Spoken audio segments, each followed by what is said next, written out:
From the moment I stepped onto that plane, I could feel it, the kind of tension you can't quite name, but know will follow you for the rest of the journey. Every word, every glance, every deliberate slight seemed to be building toward something none of them saw coming. What they didn't know was that buried beneath my quiet patience was something that could turn the entire flight upside down. A truth so sharp it could cut through every ounce of arrogance in that cabin.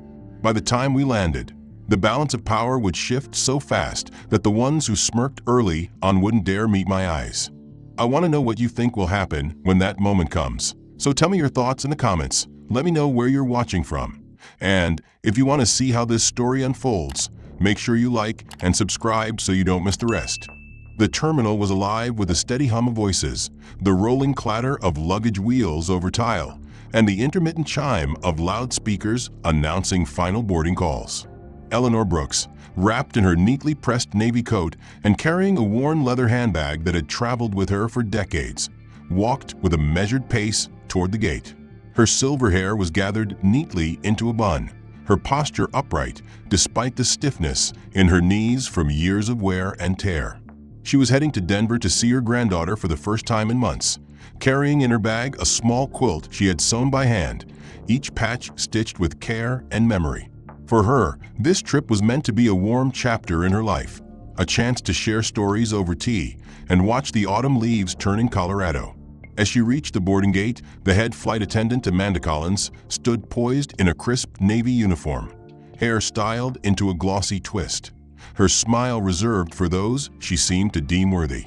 Eleanor handed over her ticket with a polite smile, expecting nothing more than the standard acknowledgement, but Amanda's expression remained cold, her eyes flicking over the ticket without any hint of warmth. Then, in a voice low enough to pretend it was private, but loud enough to ensure the words landed, Amanda muttered, "Coach passengers still trying to push in like VIPs." The sting was not in the directness, but in the casual cruelty of the remark, the assumption that Eleanor's place in the cabin somehow dictated her worth.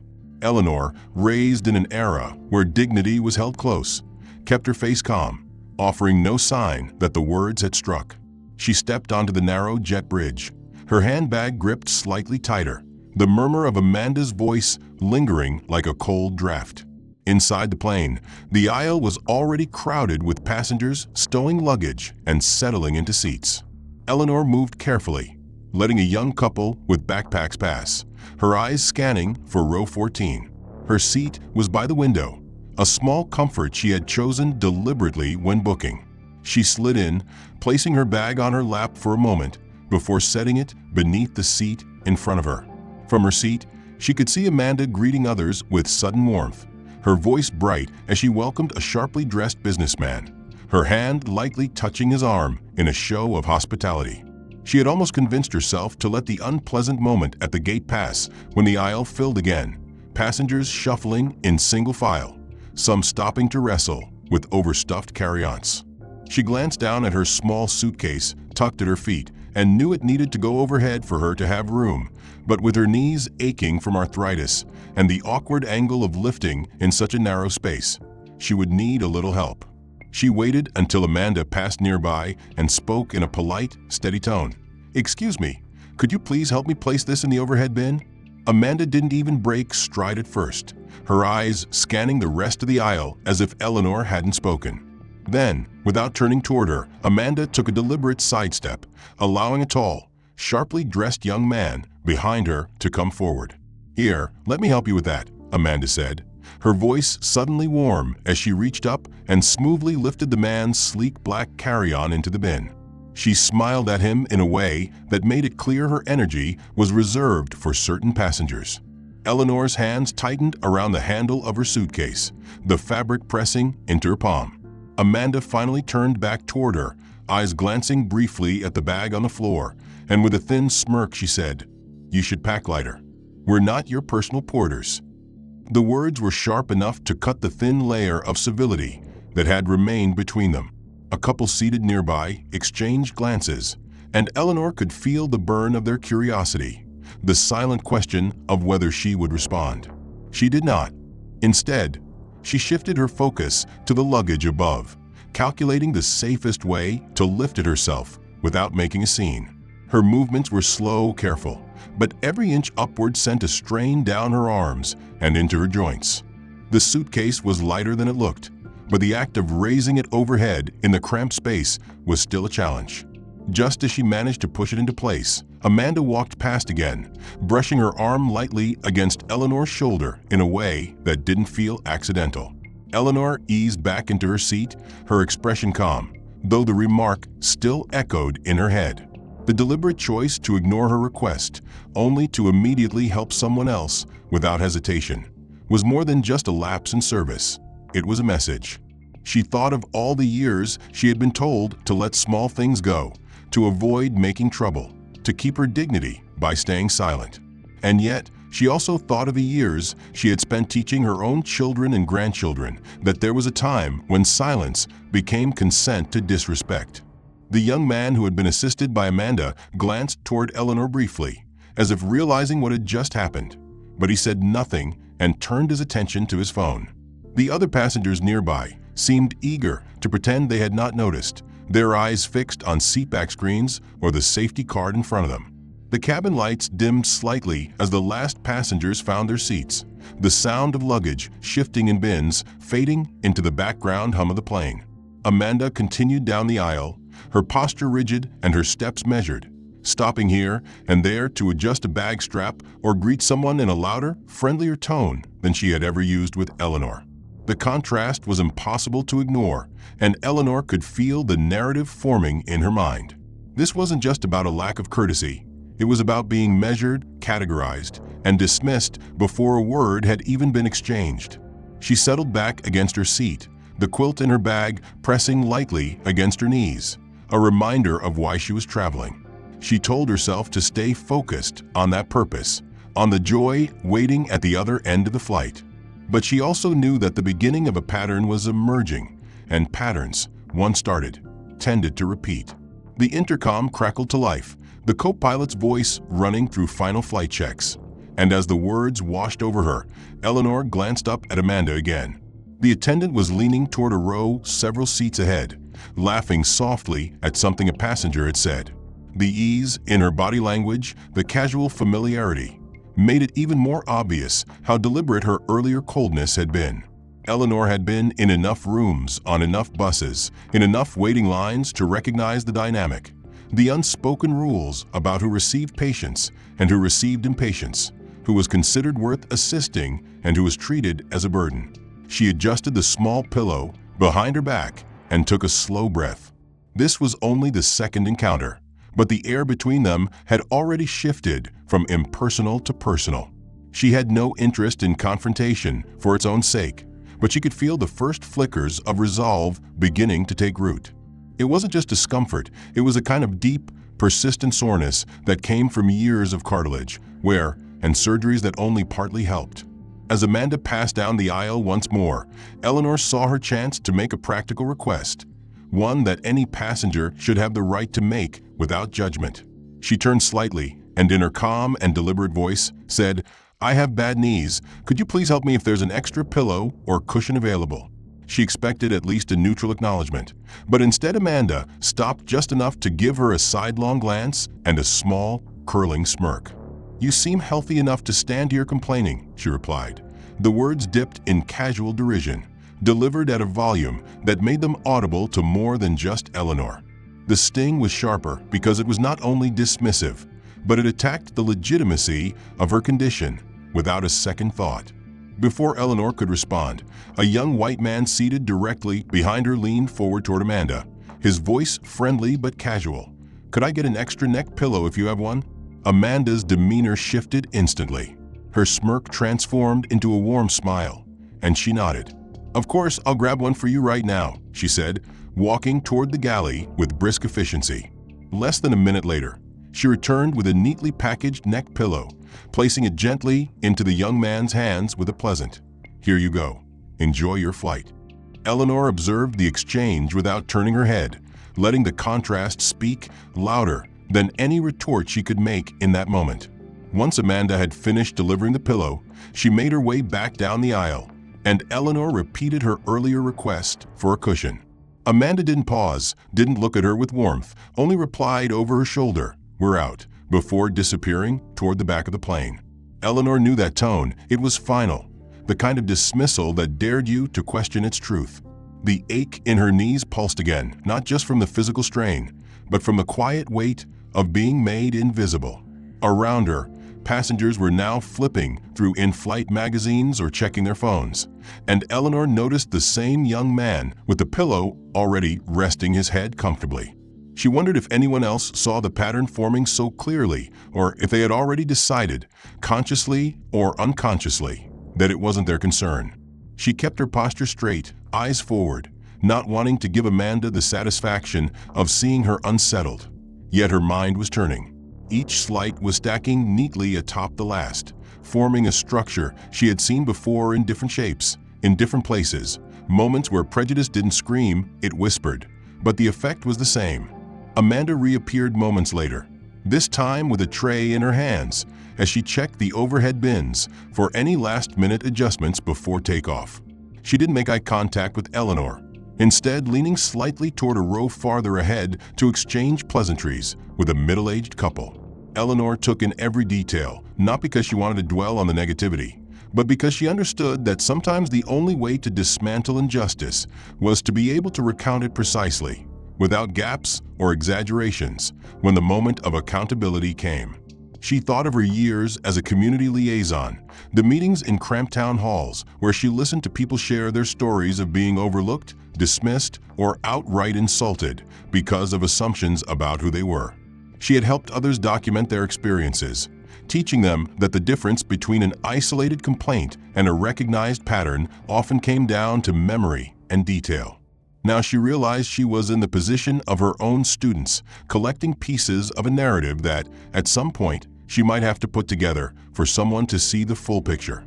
The engines roared louder as the plane began to line up for takeoff, pressing Eleanor gently back into her seat. She adjusted the small blanket she had brought from home, tucking it around her knees for warmth and minimal cushioning. It wasn't much, but it was a small act of self-sufficiency in a moment when assistance had been denied without a valid reason. Outside, the runway stretched long and empty ahead, the edges shimmering in the late morning light. The captain's voice came over the intercom, announcing the expected flight time, but Eleanor barely registered the words. She was too aware of Amanda's presence just a few rows ahead, chatting with passengers as if the earlier moments had never happened. The smile in her voice when speaking to others was proof enough that her earlier tone toward Eleanor had not been the product of fatigue or distraction. It had been a choice. She had hoped that once the plane was airborne, the earlier incidents would fade into the background, replaced by the rhythm of meal service or the calm of a mid-flight lull. But Amanda seemed determined to keep their unpleasant thread alive. Eleanor had leaned toward the aisle just slightly, her intention only to glance up and see if the drink cart was making its way down, when Amanda appeared beside her row, her voice suddenly sharper and louder than necessary. "Please stay seated, ma'am, and stop bothering people who know how to fly," she said, each word pitched to carry beyond their immediate space, landing in the ears of at least half a dozen surrounding passengers. The sting wasn't just in the words, it was in the deliberate volume, the calculated way Amanda had chosen to perform the rebuke so publicly, framing Eleanor not as a paying passenger, but as an obstacle to the smooth running of the cabin. A few passengers shifted in their seats, some glancing briefly at Eleanor, others smirking faintly as if the entertainment had been provided for them. Eleanor felt the heat rise in her chest but kept her expression carefully neutral, her hands resting lightly on her blanket. She knew that reacting in anger would only feed whatever game Amanda was playing, and so she kept her silence, letting the moment hang in the air. As Amanda straightened and began to move past, a male flight attendant emerged from the opposite aisle, pushing the beverage cart. He caught the tail end of the exchange. He must have heard Amanda's remark, given how pointedly it was delivered, but instead of intervening or even softening the tension, he gave a small shrug, the kind that spoke volumes. It wasn't the casual kind of shrug that said, "I don't know," but the kind that silently conveyed, "That's just how it is." His eyes slid past Eleanor without pause, landing on Amanda for a fraction of a second, and there was a flicker of agreement there, unspoken yet unmistakable. Eleanor felt the familiar weight of being outnumbered in a room, of realizing that the person who might have balanced the scales had chosen not to. The cart rolled forward, and Amanda followed a few steps behind, resuming her pleasant tone as she greeted a row of passengers further ahead. The transformation in her voice was so immediate it was almost jarring, and Eleanor found herself thinking again of all the times she had seen this kind of selective professionalism. The warmth switched on and off like a light depending on the perceived worth of the person in front of them. She leaned back in her seat, adjusting the blanket over her knees, and let her gaze drift to the window. The clouds below stretched endlessly, their soft white tops belying the turbulence of the air currents they rode on. There was a strange comfort in their silence, in the knowledge that above or below, the world kept moving regardless of these small human dramas. And yet, this didn't feel small. She could feel the subtle shift in the cabin atmosphere, the way Amanda's public scolding had left a mark. The people around her might forget it within an hour, but Eleanor knew it would remain with her long after the flight ended. She had spent her life navigating spaces where dignity was something you had to carry yourself, because the people around you might not offer it freely. And in moments like this, that burden felt heavier. She replayed Amanda's words in her mind, noting not just the insult, but the framing. People who know how to fly. It was an odd phrase, one that implied Eleanor didn't belong here, didn't understand the etiquette or norms of air travel, despite the fact that she had been flying since Amanda was likely a child. The phrase was designed to diminish her experience, to make her seem out of place, and it had been delivered in front of enough witnesses to give it weight. The male attendant's shrug replayed in her mind as well, a small but telling gesture that revealed more about the culture of this crew than any formal statement could. She knew then that she couldn't rely on anyone here to step in on her behalf.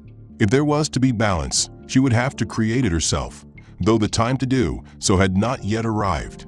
For now, she would do what she had always done in situations like this: observe, remember, and wait for the moment when the pattern became undeniable to everyone, not just to her. The drink cart eventually reached her row, and the male attendant's tone was flat as he asked what she'd like.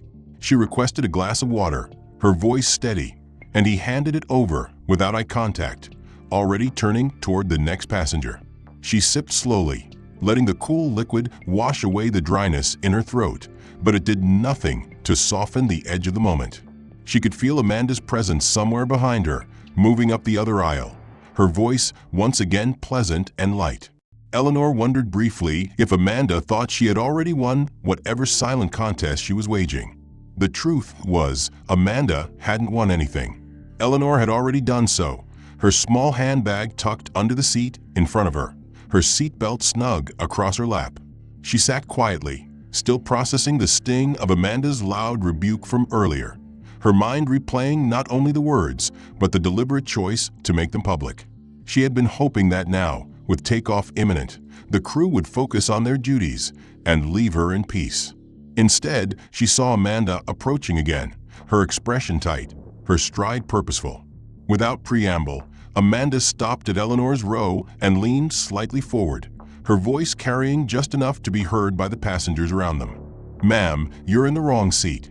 I'll need you to move." Eleanor looked up at her, keeping her tone calm but firm. "No, this is my assigned seat, 14A. It's printed on my ticket."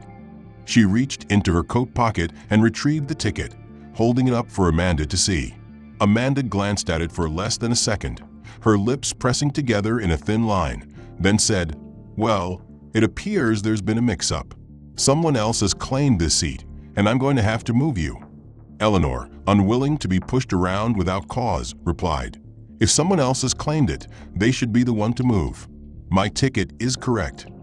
Amanda's eyes narrowed slightly, and for a moment, Eleanor thought she might escalate the matter in front of everyone.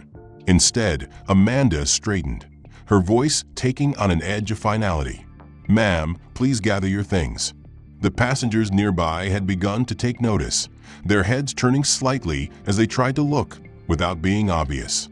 Eleanor felt the familiar weight of eyes on her, but she also felt the resolve she had been building since boarding.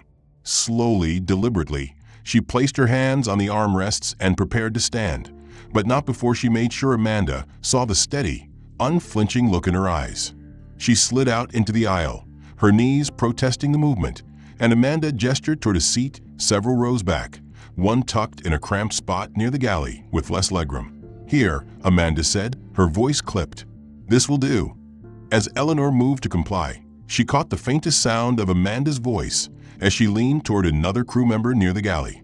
"She probably bought a last-minute bargain ticket, not worth giving her a decent seat," Amanda whispered, the words sharp enough to slice through the hum of the cabin noise. Eleanor didn't react outwardly, but she heard every word, committing them to memory. She slid into the new seat, the space tighter, the air filled with the faint smell of brewing coffee from the galley. She adjusted her blanket over her knees, ignoring the curious glances from a few passengers seated nearby. She could feel the insult pressing at the edges of her composure, not just being moved without cause, but the implication that she didn't deserve fairness because of a presumed lack of status. The engines began to growl more insistently now, the plane rolling toward the runway, and Eleanor sat very still, her hands folded, her mind methodically filing away what had just happened. She thought again of the male attendant's shrug earlier, of the complete absence of allyship among the crew. The indifference was just as telling as the insults themselves. She could feel Amanda's presence at the front of the plane even without looking, her voice now light and cheerful as she spoke to other passengers, her tone completely different from the one she used with Eleanor. It wasn't lost on Eleanor that Amanda's behavior had shifted from subtle to openly confrontational within the span of less than an hour, and each step seemed calculated to test her patience and push her into a reaction. But Eleanor wasn't going to give her that satisfaction. She had seen too many situations where a victim's reaction was used to justify the mistreatment itself, and she was determined to keep her composure until the right moment to act presented itself.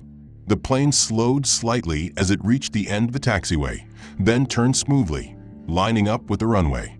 The cabin lights dimmed a fraction, and the hum of conversation tapered off as passengers braced for takeoff. Eleanor adjusted her position, feeling the reduced legroom press against her knees, but she said nothing. The engines roared, the vibration shuddering through the cabin as the plane began its sprint down the runway. As they lifted into the air, Eleanor focused on the view out the window beside her new seat, the wing cutting across the pale sky, sunlight glinting off its surface. The climb was steady, the angle of ascent pressing her gently into the seatback, but her thoughts remained locked on Amanda's words. The casual cruelty of assuming her worth based on an imagined ticket purchase was a familiar kind of insult, one rooted in the same prejudice that had shaped so many moments in her life. She knew the sting would fade with time, but she also knew the memory would not, and that one day soon, Amanda would have to reckon with the full account of her actions. When the plane leveled off, Eleanor allowed herself a slow breath. She adjusted the small quilt in her bag so that it rested lightly across her lap, the soft fabric a quiet reminder of her purpose in traveling. She thought of her granddaughter's smile, of the way her face would light up when she saw the quilt, and it gave her a momentary anchor against the weight of the last hour. But even that warm thought couldn't fully dislodge the awareness that this flight had become something much larger than a family visit. It was now a ledger, each act of disrespect recorded in her mind, the pattern growing clearer with every passing mile. She glanced briefly toward the front of the plane, catching a glimpse of Amanda's silhouette against the bright galley light. The engines purred steadily as the flight leveled out, and soon the aisles filled with the sound of carts being rolled forward, the rhythmic rattle against the carpeted floor announcing the start of drink service. Eleanor adjusted the small quilt in her lap, her eyes resting on the seam where the galley curtain met the aisle, knowing that Amanda was working her way back from the front of the plane. The memory of being told she didn't deserve her assigned seat still lingered in the back of her mind, the words Amanda had whispered to her co-worker replaying with such clarity that they might as well have been etched there. She knew Amanda had been careful to disguise that comment as an aside, but Eleanor had heard it in full and understood its intent completely. Now, Amanda's voice floated closer, cheerful and animated for the passengers she served before reaching Eleanor's row. The cart stopped beside her, the clink of ice in a cup marking the pause before Amanda looked down. "What can I get you to drink?" she asked. the cheer in her voice so clearly manufactured that it felt like another small insult. "Water, please," Eleanor replied, her tone polite but neutral, unwilling to match Amanda's pretense. Amanda reached for a plastic cup, filled it halfway with ice, and tipped the water bottle toward it, but her grip seemed suddenly careless. As she leaned over to place it on Eleanor's tray table, the bottom of the cup tilted just enough for a stream of cold water to pour directly over the edge, spilling in a sharp splash across Eleanor's handbag, which sat tucked at her feet. The shock of cold seeped into the leather immediately, the darkened stain spreading across the front. Eleanor's hand instinctively reached down to lift it from the floor, her fingers brushing over the soaked surface. She looked up at Amanda, expecting at least a perfunctory apology, but none came. Instead, Amanda straightened and, without lowering her voice, said, "Some people just don't know how to take care of their things." The comment landed with enough volume to be overheard by the passengers in the surrounding rows.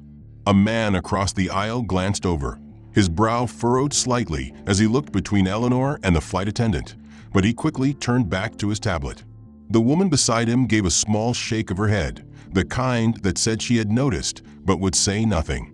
Eleanor set the wet handbag on her lap, dabbing it gently with the corner of her quilt to soak up as much moisture as possible. The leather, aged and softened over years of use, had never been treated with anything but care, and the deliberate nature of Amanda's remark confirmed that this was no accident. She had worked with people long enough to know the difference between clumsiness and intention, and Amanda's choice to speak aloud rather than apologize erased any doubt. Eleanor took a slow breath and focused on her movements, drying the bag with careful, precise motions. The more she centered herself in the task, the less satisfaction she imagined Amanda would take from the moment. She could sense Amanda lingering a fraction longer than necessary, perhaps hoping for a reaction. But when Eleanor finally looked up, her face was calm, her eyes steady. "Thank you for the water," she said simply, placing the cup on the tray table without lifting it toward her lips. Amanda's expression didn't shift into surprise or guilt. Instead, she gave a small, almost dismissive smile before moving the cart forward to the next row. The air around Eleanor seemed to thicken in the silence that followed. The sound of ice rattling in other cups and the occasional crack of a soda can being opened filled the space where an apology should have been. She looked down at the quilt in her lap, now slightly damp at the corner from blotting the handbag, and thought about the patience she had cultivated over the years. It wasn't a passive kind of patience. It was the endurance of someone who understood that rushing to confront every offense could sometimes undermine the moment when the truth needed to be revealed. This was another entry in the growing record, another line in a story that Amanda was writing for herself with every action. The flight continued on, the drink service passing down the length of the cabin, and the smell of reheated meals beginning to drift from the galley. Eleanor adjusted her seat, settling back against the cushion, the weight of the handbag resting across her knees.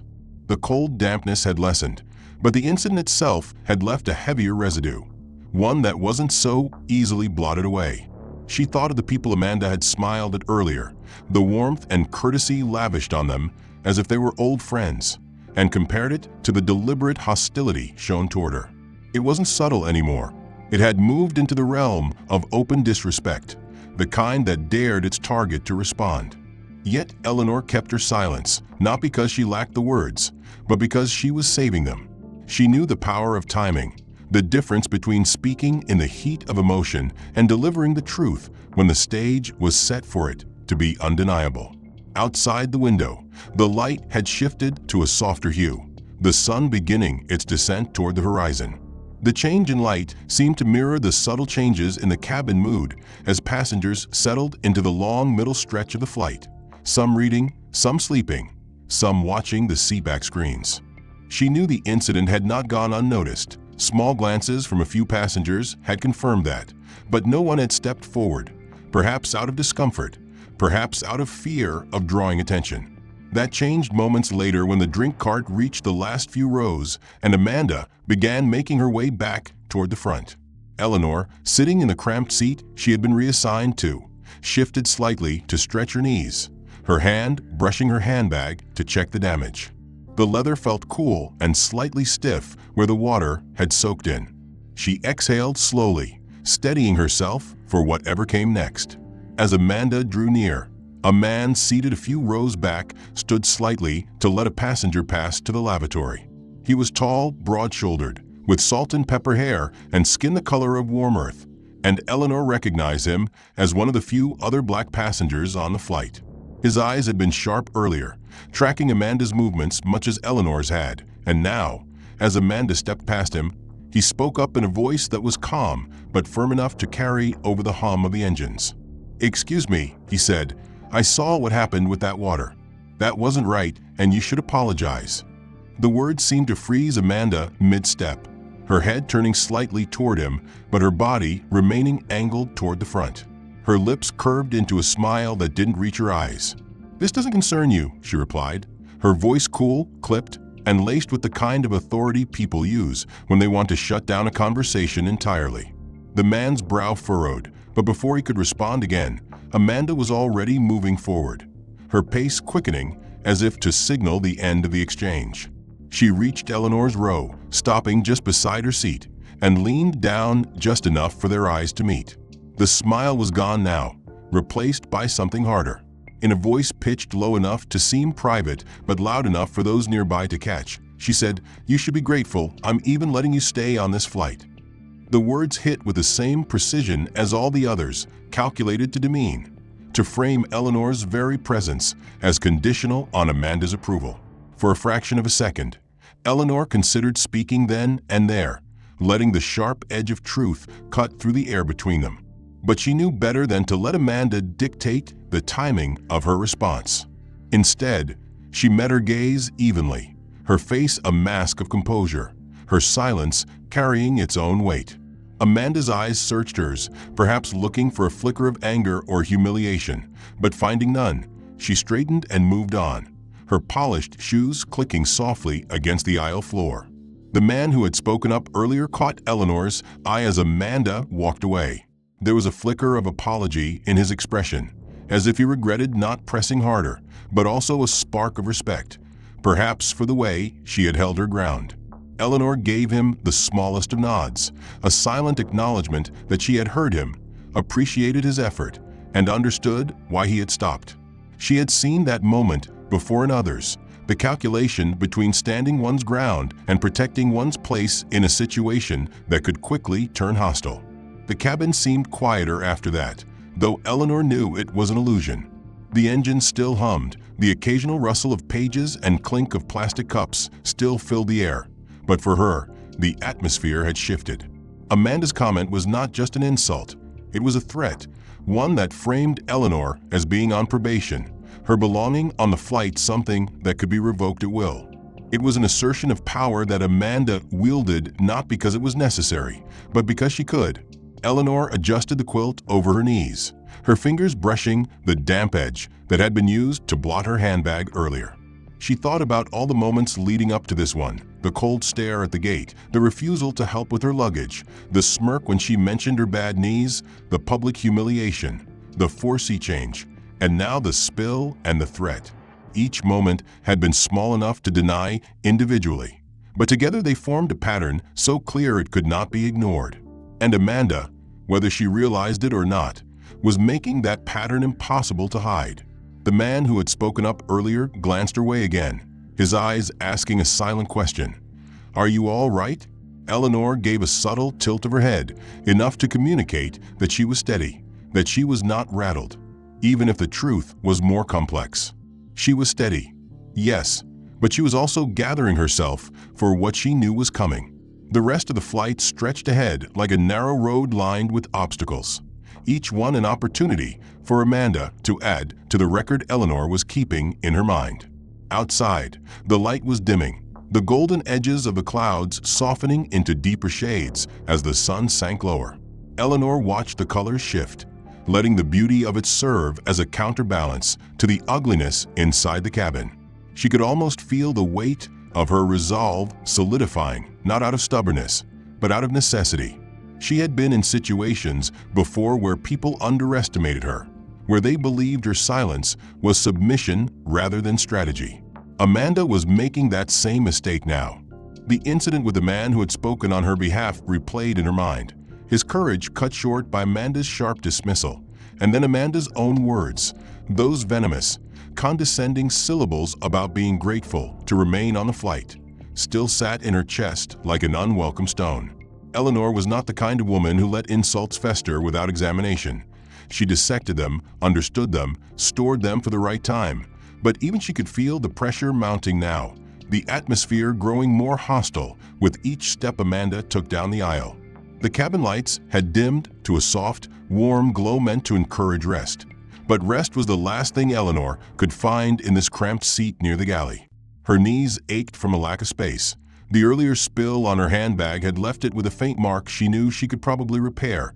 But what troubled her most was the steady erosion of basic decency she had been witnessing since the moment she boarded.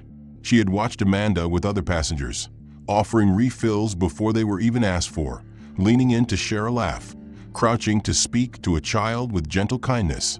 And she could not help but note the sharp divide between that service and the treatment she herself had received. It was deliberate, a pattern that no one could mistake for coincidence now. Somewhere over the Midwest, with the engines humming their steady monotone, Eleanor realized she had lost track of time. She wasn't worried about her connection. This was a direct flight, but she wanted to know when they were scheduled to land so she could prepare herself, physically and mentally, for disembarking. She saw Amanda returning from the front of the plane, her stride confident, her posture immaculate, her expression arranged into the kind of polite neutrality that could turn cold in an instant. When Amanda was close enough, Eleanor spoke in a measured, even voice, her request simple and entirely within reason. "Could you tell me what time we're expected to land?" Amanda's head tilted slightly, and for a moment, Eleanor thought she might just answer and move on.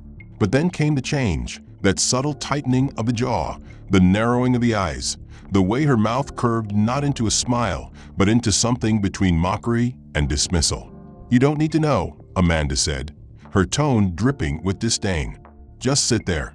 The words hit with a different force this time, not just because of their rudeness, but because of their blunt attempt to strip away even the most basic courtesy. There was no pretense here, no veneer of customer service to hide behind, just a raw statement of authority meant to put Eleanor in her place. It might have ended there, another insult to add to the growing list, if not for what happened next. 2 rows ahead, a cluster of younger passengers, barely out of college by the look of them, all sneakers and hoodies and restless energy, had overheard the exchange. One of them turned in his seat, grinning, and said just loud enough for his friends to hear, "Guess Grandma doesn't get the flight plan." The others laughed, a quick burst of sound that seemed to feed on itself, each chuckle making the next one bolder. Another voice chimed in, "Yeah, maybe they think she'll forget it by the time we land." The laughter grew, and though none of them addressed her directly after that, Eleanor could feel their eyes on her, could hear the faint snickers that followed whenever Amanda passed by. It was not the laughter itself that stung. It was the knowledge that Amanda's tone, her deliberate disdain, had opened the door for it, had given tacit permission for others to join in the belittlement. Eleanor kept her gaze fixed forward, her hands resting calmly atop the quilt in her lap, but inside she could feel a tightening, a coiling of something deep and resolute. She had endured much in her life, insults sharper than this, prejudice far more overt, but the accumulation of slights, each one building on the last, was its own kind of force. She knew what Amanda might be thinking, that Eleanor's silence was surrender, that every insult allowed to pass without public confrontation was a victory for her. But Amanda was wrong.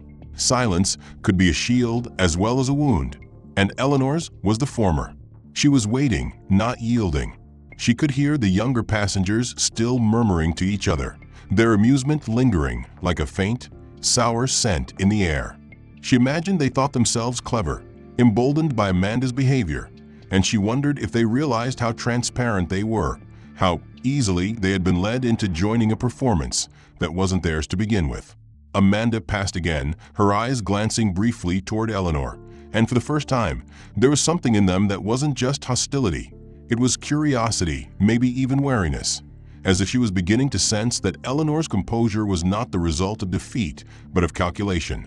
Eleanor held her gaze for the briefest moment, letting the weight of her unbroken stare land before turning back to the window. Outside, the clouds had parted to reveal a patchwork of fields far below, the neat lines of farmland fading into the haze at the horizon. The sun was lower now, casting long shadows over the land, and in the changing light, Eleanor felt the shift inside herself harden into something unshakable. The insults, the dismissals, the humiliation, they were no longer isolated acts. They were chapters in a story that Amanda herself was writing, a story whose ending Eleanor already knew would not belong to her tormentor. She adjusted her seatbelt slightly, feeling the tension in her knees from sitting so long, and reached for her handbag, resting it carefully in her lap. The mark from the water spill was faint now, but still visible if you knew where to look. She traced it lightly with her thumb, not in sadness, but as a reminder, a tangible link to one of the many moments Amanda had tried to reduce her. The voices of the younger passengers had quieted now, their attention drifting back to their own conversations and screens, but the echo of their laughter remained. Eleanor let it stay there, part of the record, another entry to recall in detail when the time came. She didn't need to silence them in this moment. Their own behavior had already revealed them. The engine shifted pitch slightly as the plane adjusted its course, and Eleanor glanced toward the aisle just in time to see Amanda stop and speak quietly to another attendant. For the past hour, she had been watching the sun fade over the patchwork fields below, the deepening gold and orange light casting the cabin in a softer glow that stood in stark contrast to the tension that still lingered inside her. The mockery from the younger passengers had quieted, though she could still feel their occasional sideways glances, and Amanda's earlier disdain had settled into a pattern of pointed neglect. When the meal cart began its slow journey down the aisle, pushed by the same male attendant who had shrugged during her earlier humiliation, Eleanor sat quietly, hands folded over her quilt, waiting her turn. She observed as trays were handed to the passengers ahead of her, small plastic rectangles of chicken or pasta, each with a bread roll, a salad, and a brownie. The portions were meager, but in the cramped world of the cabin, they were a welcome distraction and a small courtesy that every passenger had paid for. The cart stopped at the row in front of her, and Eleanor noticed Amanda had appeared from the opposite aisle, her presence deliberate, as if she had been waiting to intercept this moment. The attendant handed out 2 trays across the row, and then moved forward without so much as glancing at Eleanor.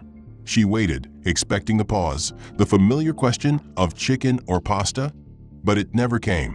Instead, Amanda leaned slightly toward the cart, her arm brushing the edge of the service area, and with a faint smirk curling at the corner of her mouth, said something too quiet for Eleanor to catch.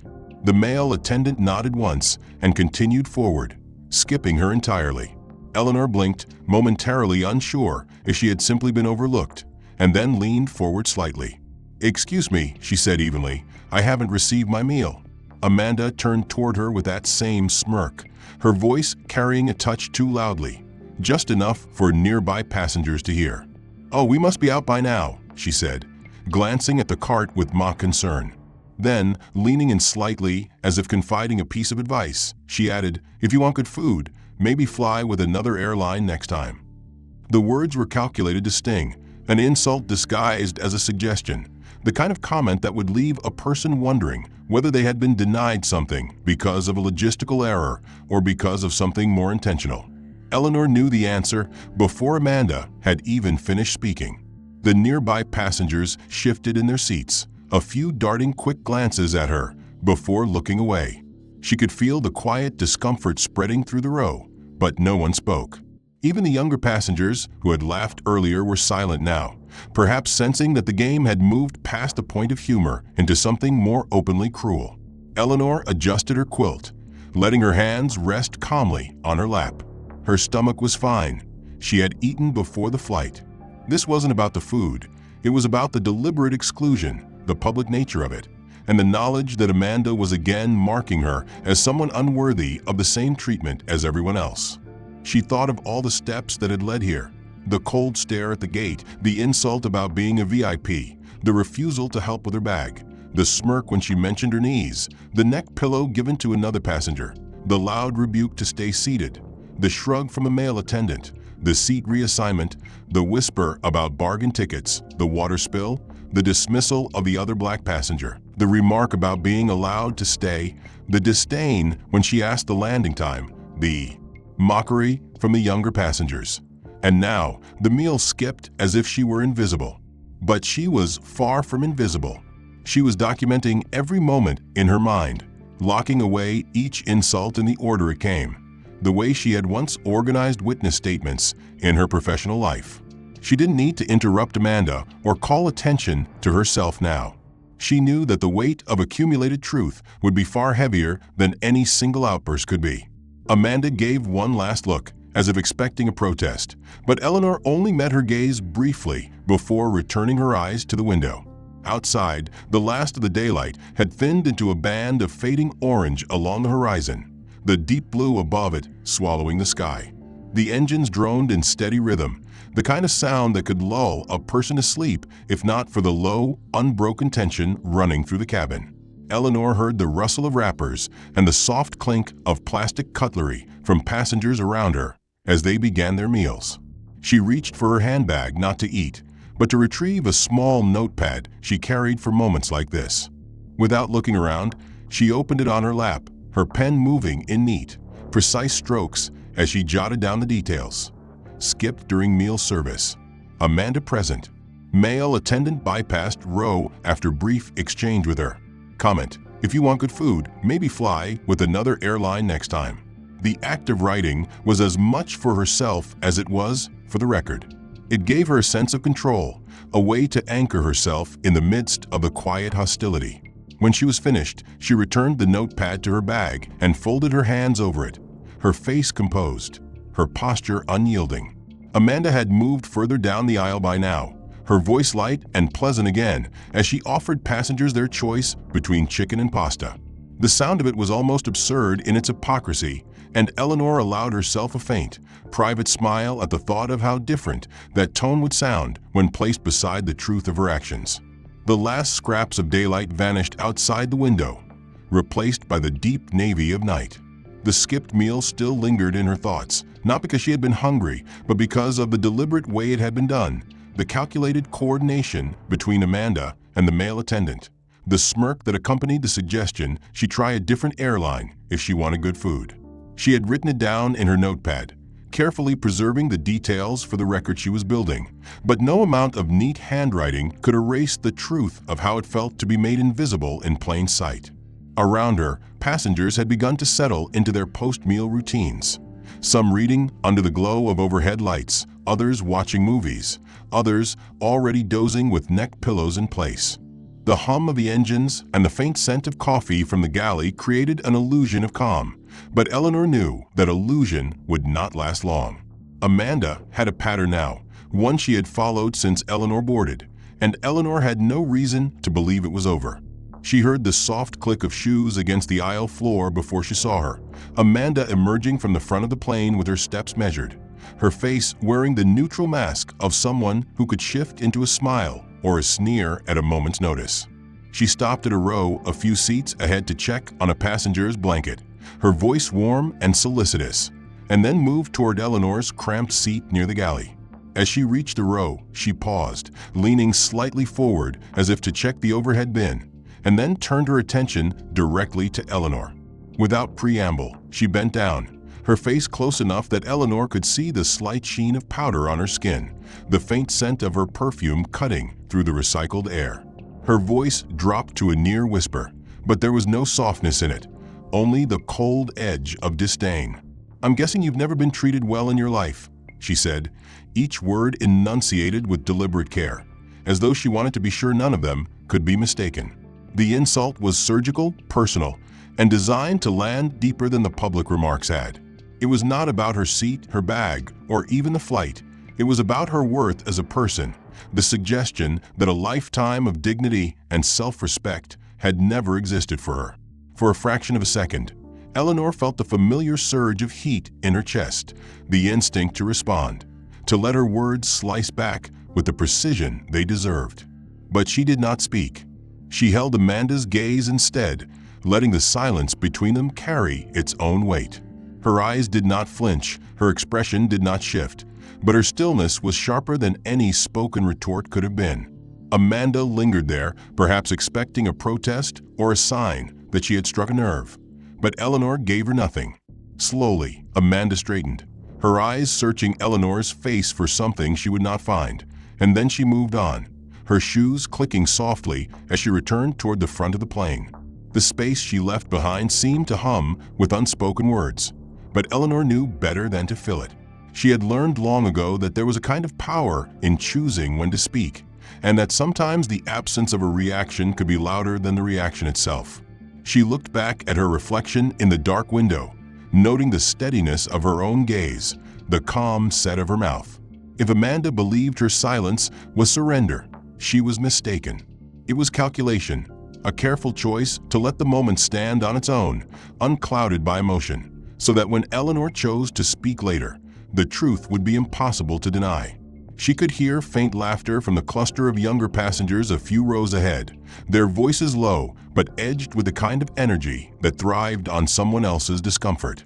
Whether they had heard Amanda's latest comment or were simply continuing their earlier mockery didn't matter.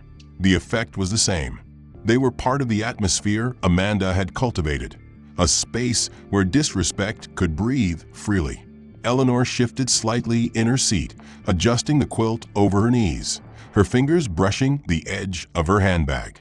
The leather was cool and familiar, its faint water stain still visible if you looked closely, a small physical reminder of another calculated slight. She let her hand rest there for a moment, steadying herself, and then returned it to her lap. The flight continued on, the hours stretching in a slow, steady rhythm marked by the occasional chime from the cockpit or the quiet shuffle of passengers moving to the lavatory. Eleanor closed her eyes briefly, letting the steady thrum of the engines wash over her.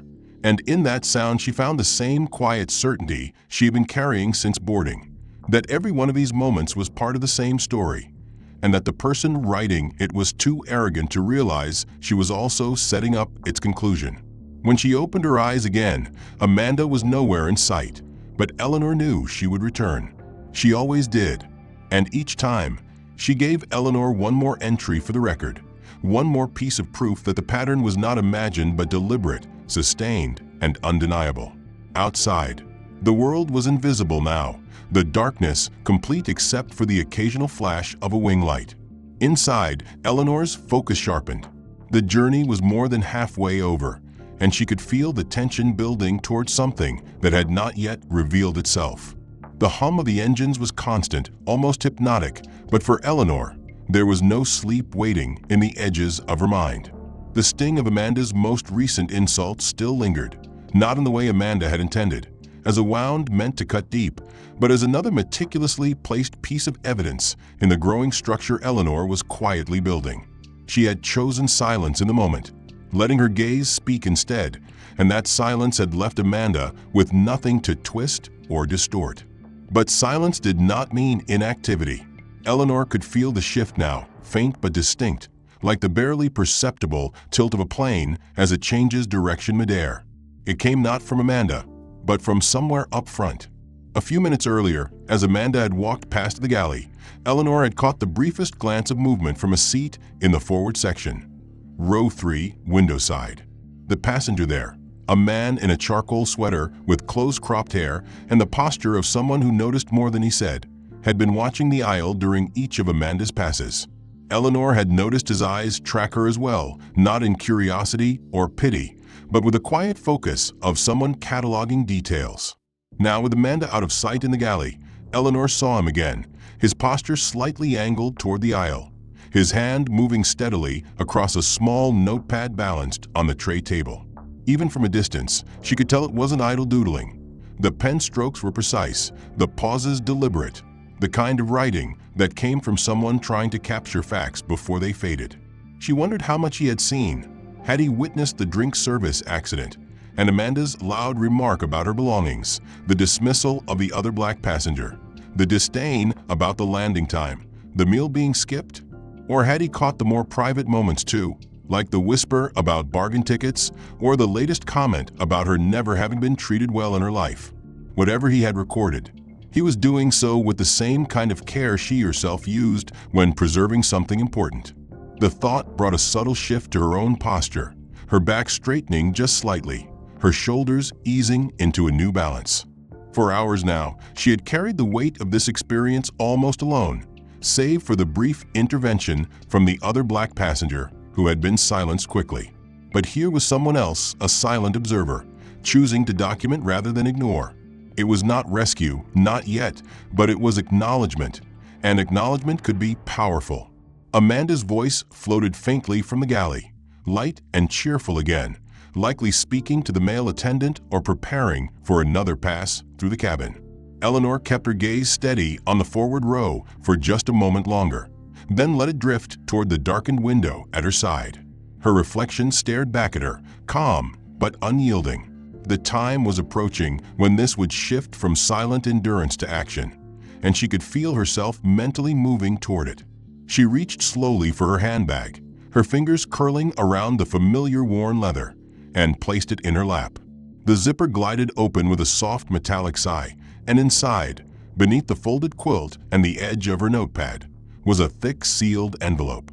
It was heavy enough to be felt even through the lining of the bag, its contents a weight she had carried for reasons she had not intended to use today. But now, with the hours of insult behind her and the slow, quiet gathering of witnesses beginning, she recognized the possibility that the envelope might find its purpose sooner than expected. She lifted it out carefully, the crisp edges of the paper sleeve catching faintly against her fingers. The seal was unbroken, the embossed lettering on the front still sharp under her touch.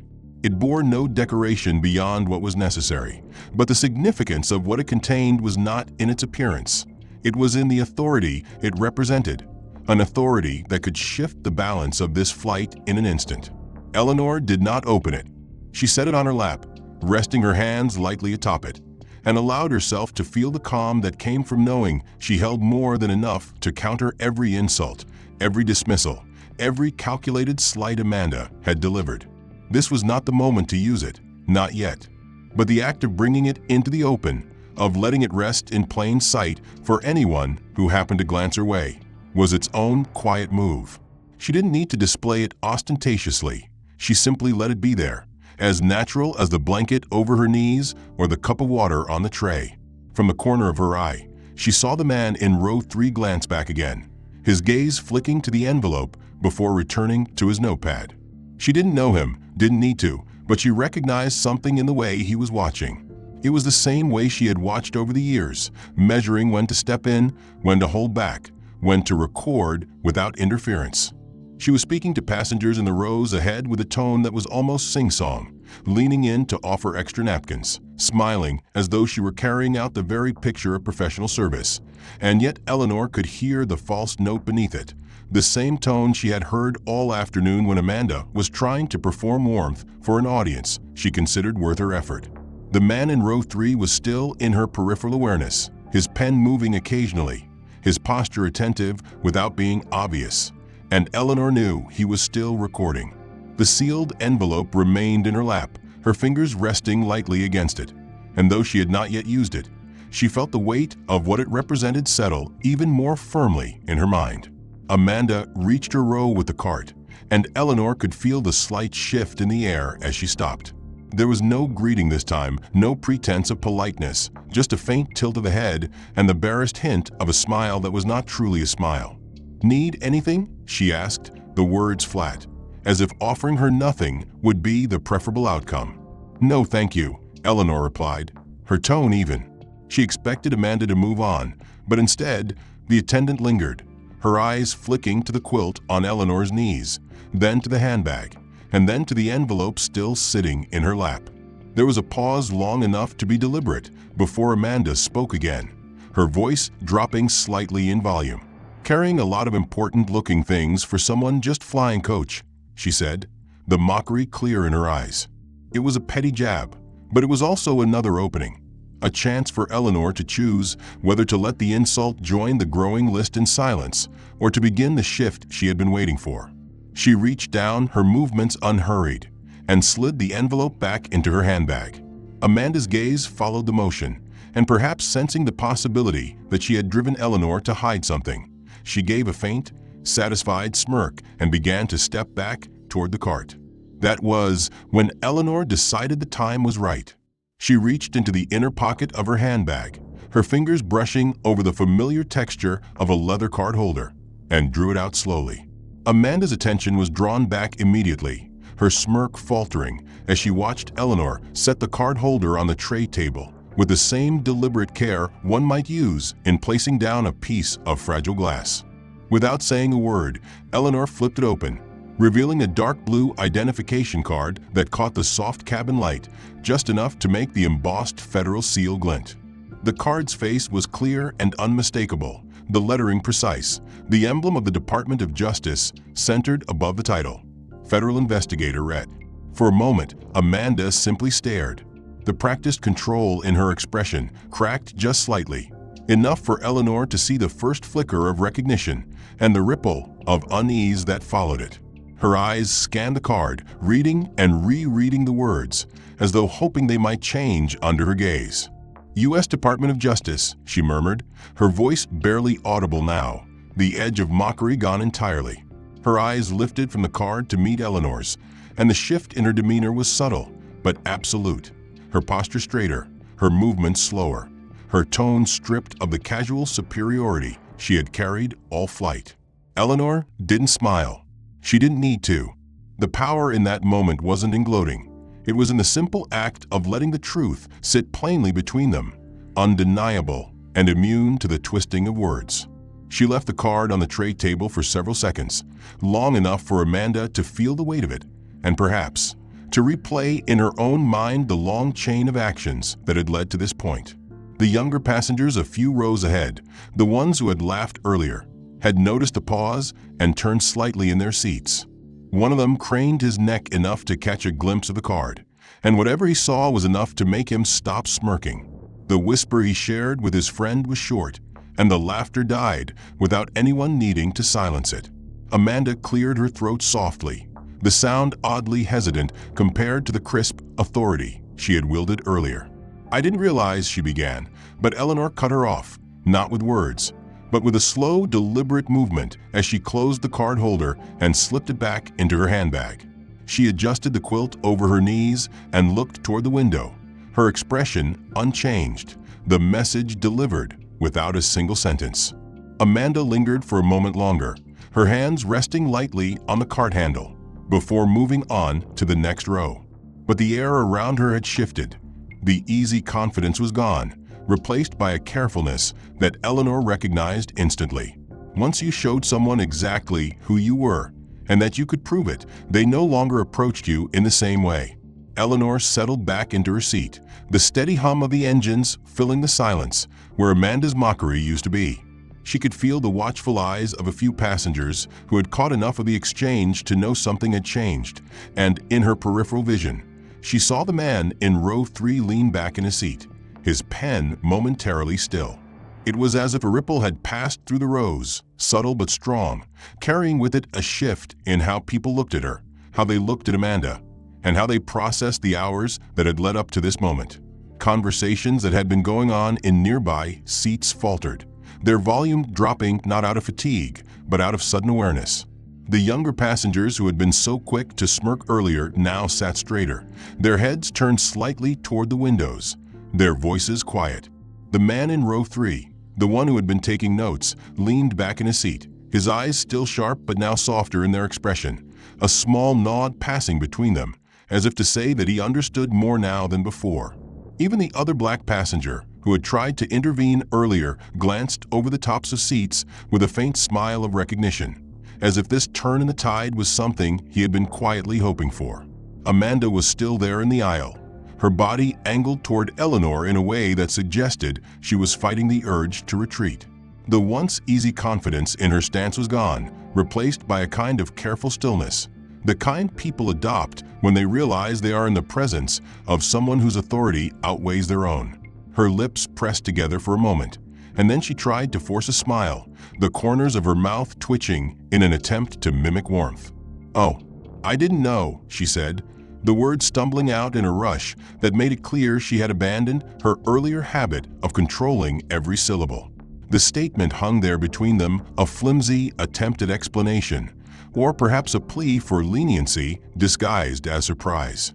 Eleanor met her eyes without blinking, letting the silence between them stretch until it became heavier than the words themselves.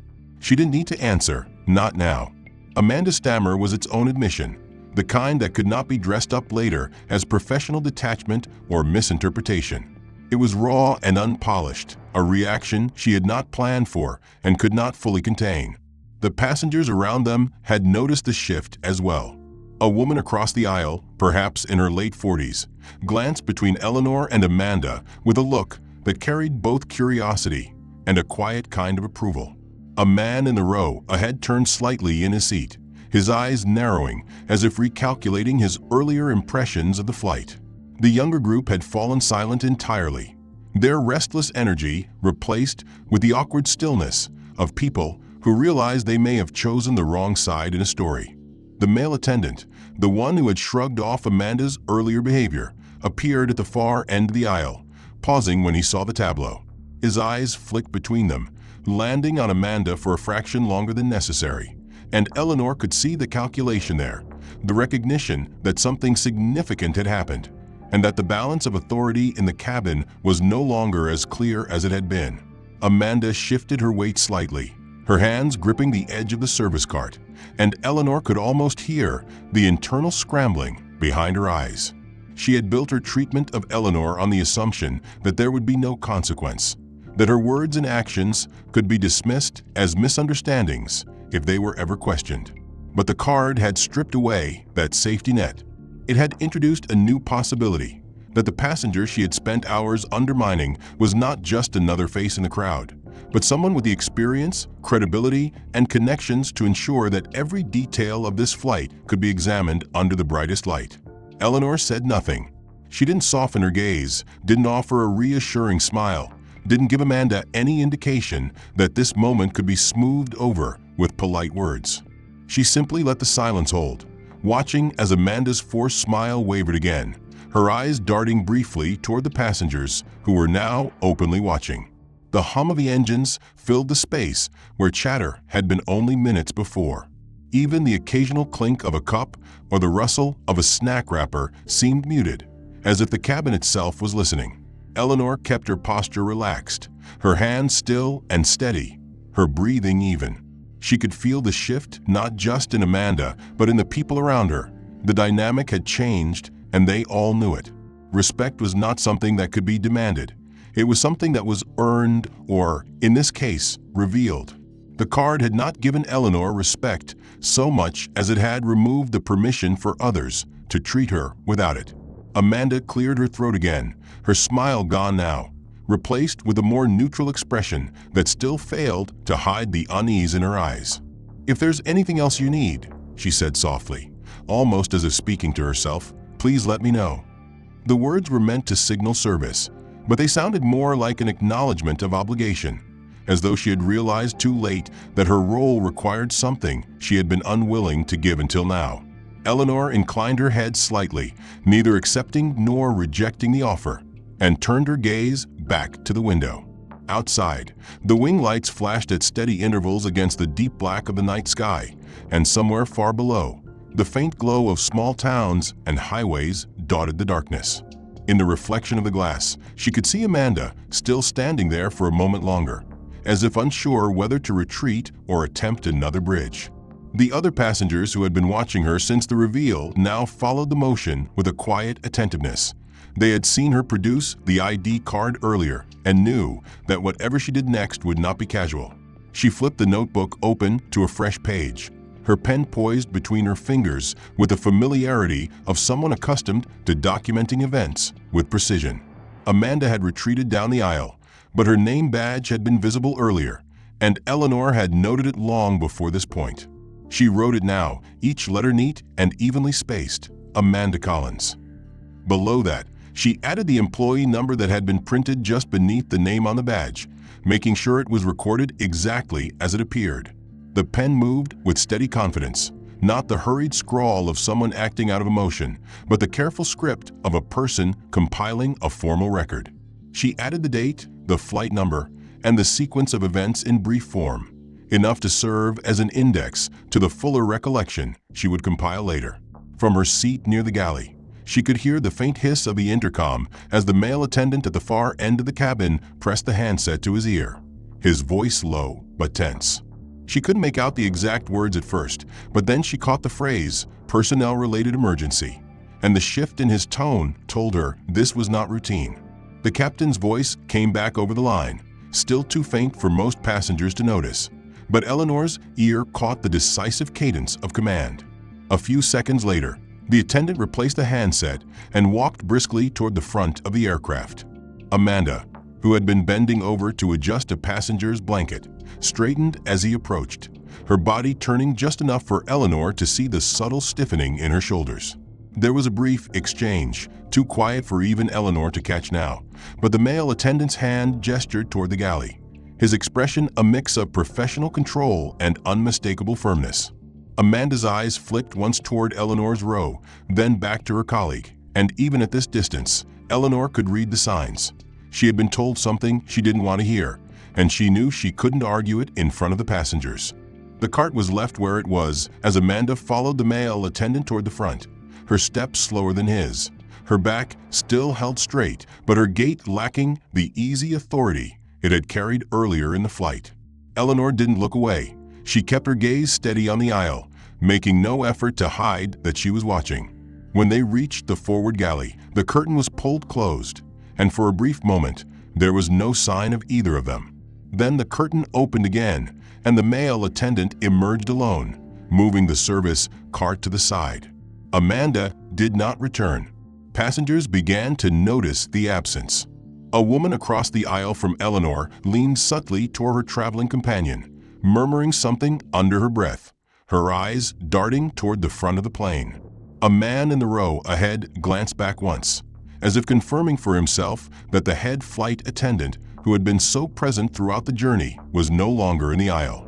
The rest of the crew moved with a quiet efficiency, and while the tone of their service remained polite, there was a new undercurrent to it, as though they were aware that the chain of events had reached a point they couldn't ignore.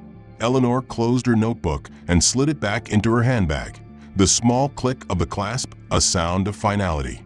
She had written what she needed to write, and she had done it without raising her voice, without leaving her seat, without disrupting the calm of the cabin beyond what Amanda had already done herself. The truth recorded in ink was now as permanent as the seal on her federal ID, and she knew that both carried weight beyond this flight. Outside the window, the deep black of the night sky stretched unbroken, the wing light flashing at measured intervals, steady and sure, much like her own resolve.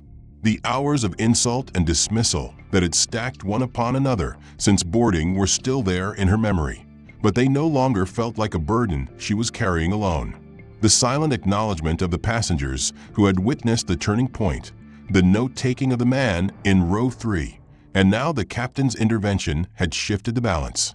The cabin felt different, lighter somehow, though Eleanor knew that for Amanda, wherever she was seated now, the weight had only increased.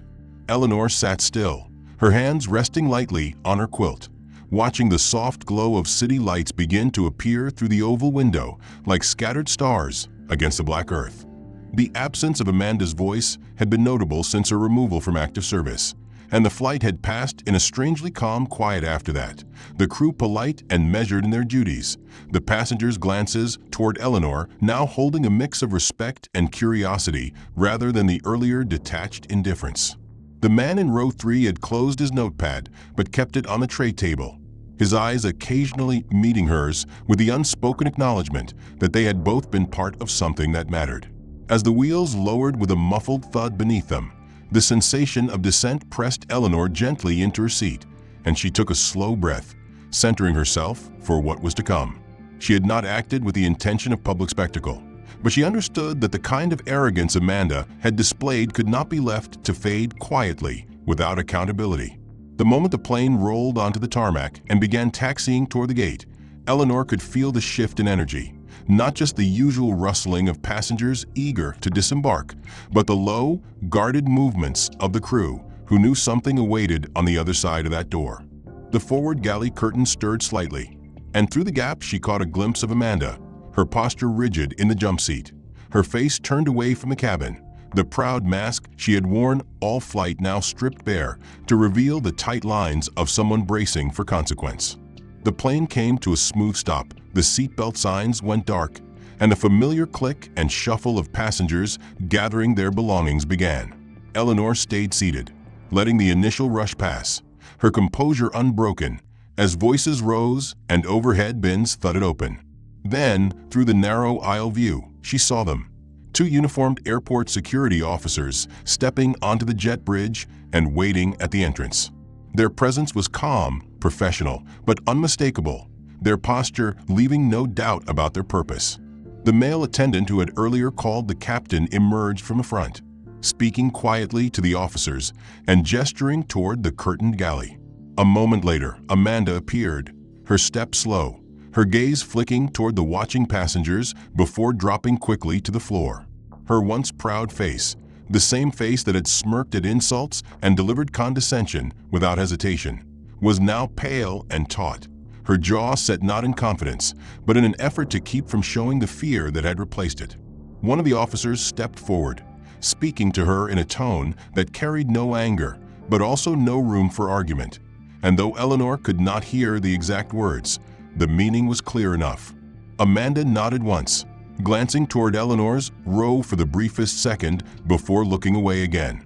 That glance carried no defiance now, only the reluctant acknowledgement that the woman she had dismissed and belittled for hours had brought about this reckoning, without raising her voice or losing her composure. As Amanda was guided toward the jet bridge, the passengers around Eleanor began to stir in ways that were more than just the usual disembarkation movements. A woman in the aisle seat beside her leaned slightly closer, her voice quiet but warm. "Good for you," she said simply, and Eleanor offered a small nod in return. A man across the aisle gave her a smile, the kind that needed no words to convey respect. The younger passengers, who had laughed earlier, avoided her eyes, their sudden fascination with their phones as transparent as their earlier mockery had been obvious. As the line of passengers began to move, Eleanor rose, smoothing the quilt over her arm and lifting her handbag with the same steady care she had shown all flight. She stepped into the aisle, her back straight, her movements unhurried, the quiet dignity in her posture standing in stark contrast to the hurried shuffle of those eager to exit. Each step toward the open door carried the weight of not just the hours she had endured, but the years of experiences that had taught her patience, observation, and the knowledge that justice, when it came, often arrived without fanfare, but with undeniable finality. The security officers were still speaking with Amanda just outside, their bodies angled in a way that shielded her from the departing passengers, but could not hide the situation entirely. Eleanor walked past them without pause, without a change in her expression, her eyes focused on the corridor ahead. She did not need to look back. She knew that the moment she stepped onto the jet bridge marked the end of this chapter, and that whatever came next for Amanda was no longer her concern. What mattered was that the balance had been restored, not by shouting, not by matching cruelty with cruelty, but by holding steady until the truth revealed itself and letting those in a position to act do what needed to be done. As she moved through the terminal toward the baggage claim, she could feel the quiet ripple her presence left in her wake.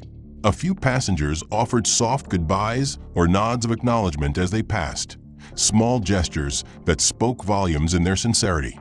She returned each with a brief nod or a faint smile, accepting them without letting them swell into self-congratulation.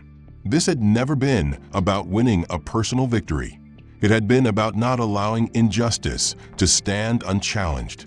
At the baggage carousel, she waited patiently, the hum of conversation around her blending with the mechanical rhythm of the conveyor belt. When her suitcase appeared, she lifted it with steady hands, the weight familiar and untroubling.